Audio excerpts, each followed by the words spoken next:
Hi, hello, good morning, good afternoon, good evening, whatever it is, wherever you are. I hope you're well, God bless. Welcome to another episode of Crazy Talk with your host, the Bipolar Christian. That's me, coming to you from my top secret bunker at Lake 16. Thank you all for joining me today. A lot to get into. I don't have a lot of time. I got a job to go see about. But I really appreciate everybody who's commented, everybody who's subscribed, and I hope you're all ready. I hope you're all ready for what's going on. I hope you're dealing with, the things that you've already experienced. I hope you're not like B.O.B. like everybody else. Like B.O.B. says, can't stop me, I'm already there. Y'all ain't seen shit, but y'all already scared. Don't be like that. There's no reason to panic, there's no reason to freak out. You make the preparations that you can for the situation that you can, and once all your bases are covered, relax. Just take confidence and relax and enjoy life. And sunny day, it's a beautiful day outside up here where I'm at. If you're suffering from floods and whatnot, man, my heart goes out to you. I've been there. I've been through floods. Man, it's rough. It's tough. It's difficult. It's life-changing, absolutely. And my heart goes out to everybody around the world, man, because it seems like every country everywhere is experiencing the flooding. As the climates change, they shift on us and they take weird turns. And perhaps it is some sort of super heavenly technology, slate, clean slate technology. Maybe it is some sort of not even like heavenly technology. I believe in the Bible, absolutely. I started doing a video earlier, it kind of turned into a testimony. I got cut off, weird by like this update that wouldn't wait for me to stop doing what I was doing. Anyway, so what's it all mean? Like for me, the hardest part when I learned about Mandela effect, flat Earth, stuff like that, going around. The hardest part was going to the mundane job and going to work every day and keeping on earning that lie of a paycheck. That funny money, which I hate. I hate money. I hate the. I mean, I understand like gold and silver, that whole thing, but paper money, property taxes. Dude, we live in the upside down. That's what it is. It's the upside down. The fact that my parents can have a house and a property that they live on and they take care of and they maintain and that they have to pay strangers thousands of miles away who have nothing to do with the lives of my parents or their family. They have no stake in what happens to us, yet we have to pay them off. We have to pay off all these different institutions and agencies, both local and federal. It's exploitation. The whole mortgage contract deal with the banks and that whole system is a scam. We live in the upside down. And it might be clean slate tech talk. That makes sense. Look, times are changing. If there's some sort of reset agenda from some sort of cosmic powers unfolding at this moment, and this has many dimensions to its implementation, well, I'm sure that would be the case. But everywhere I look, this is it. I think the stock market's out of control. I think technology is out of control. People are doing things they have no real true knowledge of with like D-Wave and CERN with the... I think they know that they're doing some sort of occultic practices. I know that very well that they think they're splitting the veils. They're going to summon their god, that they're going to open a portal so that they're... them that inspired the construction of these machines and revealed to them the equations and the mathematics to produce such machinations. They want to bring them forward into our realm. It's like Geordie Rose says, they're like the Lovecraftian old ones. And he says they're not evil, but they will be utterly indifferent to you. You'll be like an ant to them. Well, we're not... Ants get destroyed mindlessly by the agenda and the advancements of man and his intentions. And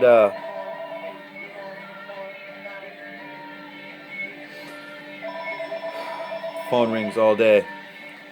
and it's never. People get ready.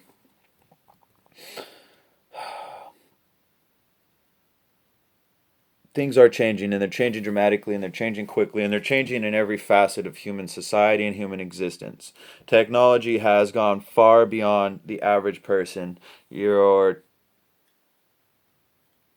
typical person like me, we have to watch television. I say movies, Hollywood movies, give us glimpses. They are confessions in jest. They are, in my opinion, by and large, a great many of them are confessions by the enemy of mankind, of humanity, to their agenda and to their capabilities, at least to the aspirations of their capabilities, what they desire to be able to do with themselves. And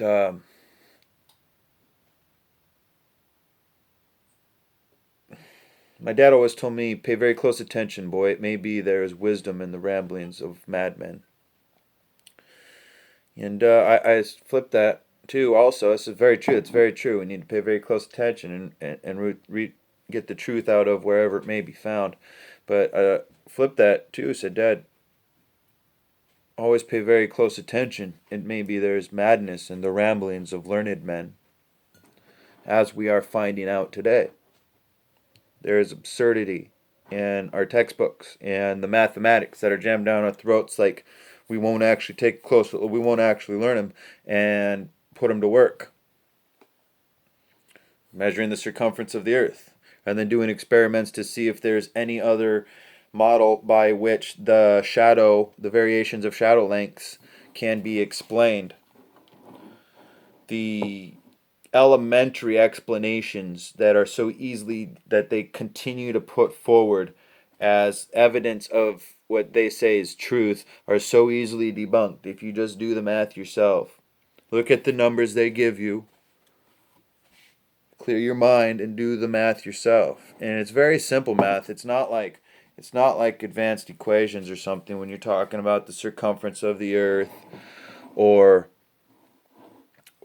planets on their orbits and stuff like that. And then when you get into that sort of thing, there is more advanced mathematics, but the fundamentals is what I'm talking about, because when you take a close look at it, like the laws of conservation of angular momentum are contradictory to the models of our solar systems and our galaxies, where in one of the laws states that any object set on a curved path will continue to gain in velocity indefinitely as long as it's on that curved path.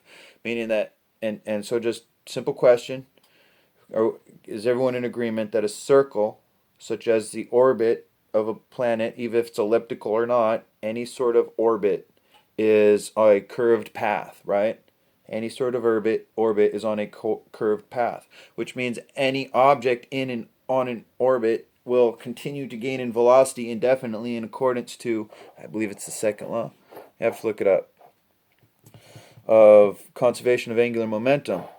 So that the planet should be gaining in velocity indefinitely as long as they're in these orbits, and thus for gravity to be a force that keeps them reined in, gravity would have to be growing exponential, would be having grow in tandem with the increased velocity of the bodies in orbit.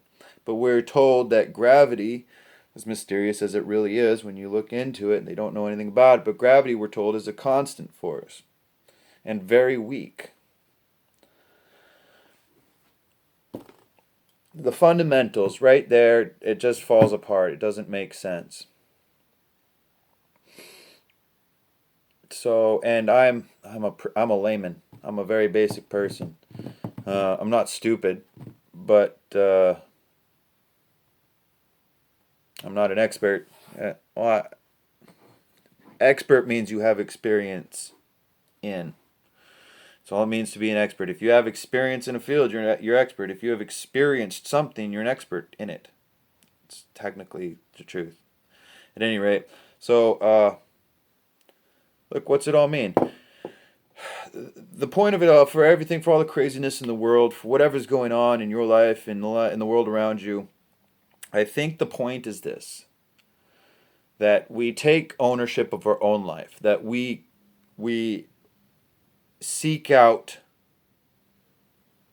our own lives, and that we stop engaging ourselves so totally in culture and society and very distant ideas